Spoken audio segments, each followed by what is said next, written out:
Hello, it's Ashley with At Home with Ashley. Today I have such an exciting video for you because we are laying a mosaic floor in my bathroom. So last month we started tearing my bathroom apart and it's an old house, so there was so many problems. So as of today, we have a room with a subfloor in it, good bones, we have new plumbing, new electrical, and all of that was really expensive and very painful, but now we're at the pretty part, thank goodness.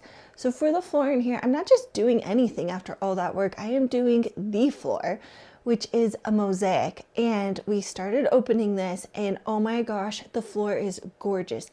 This was handmade by a bunch of craftsmen and it's just so beautiful. And I'm going to show you the website I got it from because they have so many different options. And the really cool thing about them is they can customize the options. So the floor I chose, they made it to specifically work for my floor, which is amazing. They changed the measurements. You could change the color. You could send them a picture and they can make a mosaic from that.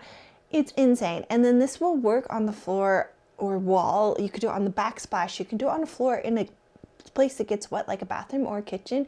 It could even work outside. So this is a really versatile thing. So I just wanted to show you because it's a really cool option and it's so traditional and old world feeling because it was handmade by artists. So I'm just so pumped with it. The first step we're doing is we're adding a metal lath floor. And this is not something you have to do, but I really want to add to the strength, the durability, the stability of the floor, and this will do it. Essentially, I am in love with the mosaic we're going to put down, so I want to do everything I can so it'll last as long as possible. Okay, so you're going to start by measuring and cutting the metal lath. To do this, measure the distance of the area where you're going to install it, and then you're going to cut the metal lath sheets to fit the size of the space using tin snips.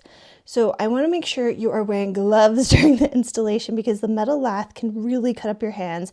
The edges are so jagged. And then you're going to lay out the first metal sheet on the subfloor and you're just going to staple it on. So you're going to go over the metal lath into the subfloor, make sure it's securely attached. And then once all of that's down, you can start to apply a layer of tile adhesive. You can also use concrete and you just use a trowel and you spread it out evenly over the metal lath and make sure to fill any gaps or voids. Just work in small sections and make sure you're getting as good of coverage as you can. And while you're applying it, make sure to lay it smooth and evenly across the surface of the floor and just make sure it's as flat as possible. And then once that's all done, you are going to let the tile adhesive cure. Ours needs to cure overnight, and then we can start on the fun part, which is laying the actual tile. When the tile adhesive has dried overnight, it'll be nice and hard and you can kind of sand it to give it a nice smooth finish.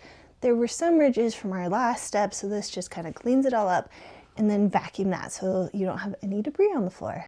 Once the prep is done, it's time to plan the layout. So what we did is we brought the big sheets of mosaic into the room and laid them down. And because our room, when we decided to add a wall for the plumbing, so the room is a little bit skinnier than when we originally ordered the mosaic. This wouldn't be a problem if I had the right dimensions, but we kind of have to cut down on each side to make it a little bit skinnier.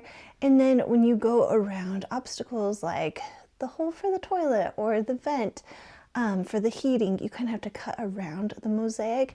And what we found worked best was to use an X-Acto knife and to cut the backing on the back of the mosaic, and then the extra tile pieces come off. And then something you should know is that the mosaic, it kind of runs willy-nilly. It's not like all the pieces are straight. So when you cut it out, sometimes you have to cut a bigger chunk than you want to. Just make sure to save that piece of tile for later, and you can use the tile nippers to cut it down and have a good sized piece for where that part does show.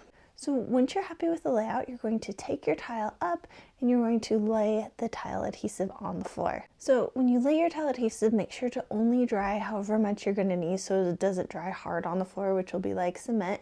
And you're also going to want to use a really small trowel for mosaic. We're doing an 1/8 inch trowel, which is smaller than normal tile, but because the tiles are so small, you don't want a ton of tile adhesive seeping up through it. It'd be a huge mess to clean up. And speaking of messes, make sure you have a wet sponge or a rag handy so that if you do get any tile adhesive on the top of the tile, you can clean that off real quick because it's easiest to clean off when it's wet. When the mosaic is placed in the mortar, make sure to push it down nice and hard so it is attached to the surface. It's not going to go anywhere. You want to push it in so it's really going to have a good adhesion between the subfloor and your tile. Let your mosaic dry overnight. Don't step on it, don't grout it. You need to let it dry 100% before moving on to the next step.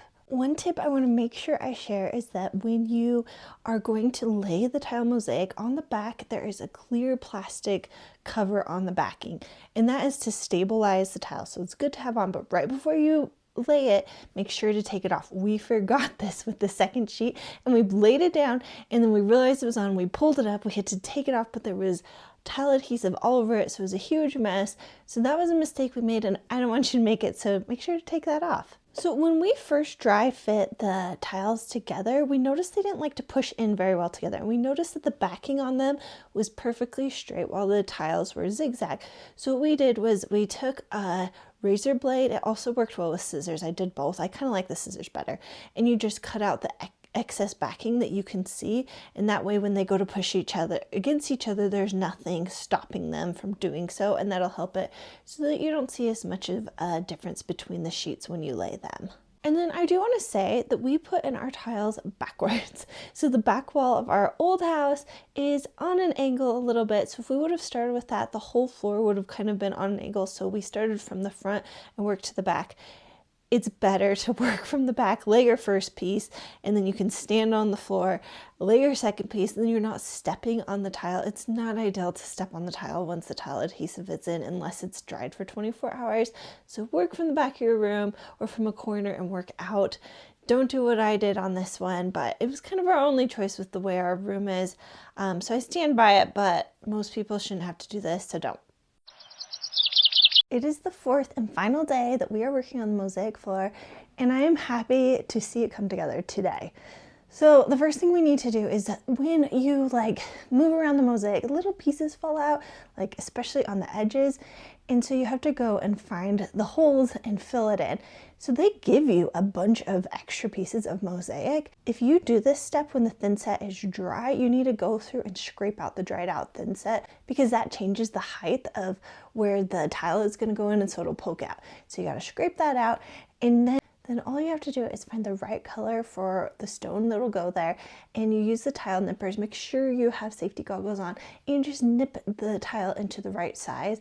And it takes a few times. Sometimes it's fast and you get it the first time, but lots of times you just kind of have to keep whittling it down until you can fit it in. And then we're just using construction adhesive to glue it in. I kind of was scared of this step, but turns out it's kind of artistic and fun. It makes you think, oh, I can make my own mosaic. So make sure to let that construction adhesive dry for a few hours. Then it's time to grout. Okay, so what we did for this is I did the laying of the grout and my husband did the cleaning up. That worked great. So I mixed the grout. I'm using a color called Bone because it kind of works with the neutral, the main color that's in the mosaic. And I thought about this a lot, so hopefully it'll look good. Anyway, so to mix it, you just use cold water and you mix the grout with it until you have kind of a pancake batter type consistency. And the instructions on the side of the box will tell you everything to do, but you kind of stir it for 3 minutes, let it sit for 5 minutes, and then it's time to pour it on. And I just worked around the perimeter of the room and then down the center to finish it out. And I would just put some grout onto the floor, push it in with a float, and then move over and do the next section. And it's a little bit tiring, but it wasn't I was dreading this step, but honestly, it wasn't horrible. And I think it was because my husband and I split it up. So about 15 minutes after I started, he came in and started with a wet sponge and cleaning up the excess grout and getting it off. And so I was just doing my job, he was doing his job, and it worked out really nicely. So I mixed 2 different batches of grout, so one for the perimeter and one for the middle, and then he finished up by cleaning up. I was worried because when you first laid the mosaic, you could kind of see the line where they went together, and the grout really helped hide that line, which is very nice. And I think once there's a vanity, a toilet, a tub in there, it'll hide it even more, and you really won't notice it unless you look closely. So I'm very happy about that. And then 2 hours after you've grouted, you can go back through with a microfiber cloth and kind of clean up any of that grout haze that kind of will be on the top of the tiles. That's an important step. And then a step we're not going to get to on this video is we're going to seal the tile. That needs to be done 3 days after you've grouted. So I want to get this video up so you can see the final floor. But all you do is you use a lint-free rag, you apply this, and this helps enhance the color, but also helps seal the stone so that if you have stains or something on the stone, they won't penetrate into the stone.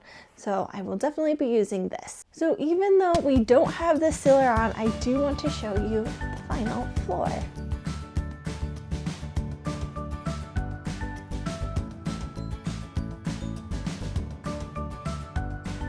For never having installed a Mosaic before, I am thrilled with how this looks. I think it is beautiful. It's a work of art. It's traditional and it feels special. And I mean, it was custom made for this room, so it really is all of those things and more. I want to have it in here forever. I am very happy with how it came out. We didn't do a 100% perfect job, but I think we did like such a good job. I'm so proud of us and I think it looks good. Let me know what you think in the comments. Would you try a Mosaic? This can go in so many places, so I would love to hear if this is something you would use for your house. And if you haven't already, please make sure to like this video, and I would love if you subscribe. You want to make sure that you're seeing the weekly videos because I will be continuing to share how the bathroom's coming together, and then you can kind of see how the Mosaic looks with all of the other things in it as we slowly put this room back together.